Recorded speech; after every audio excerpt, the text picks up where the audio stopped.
If you're experiencing server timeout issues in PUBG, there are several steps you can take to improve your connection and reduce lag.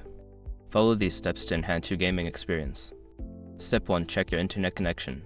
Ensure that your internet connection is stable and fast. Use a wired connection if possible, as it generally provides a more reliable and faster connection than Wi-Fi. Step 2. Close background applications. Shut down any unnecessary applications running in the background that may be using bandwidth.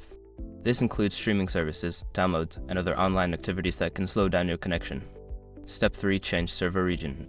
In the PUBG settings, try switching to a different server region. Sometimes, connecting to a server closer to your location can reduce latency and improve your overall experience. Step 4. Update network drivers. Make sure your network drivers are up to date. Outdated drivers can cause connectivity issues. Check your device manufacturer's website for the latest drivers and install them. Step 5. Adjust game settings.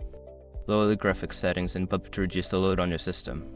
This can help improve performance and reduce the chances of disconnection due to server timeouts.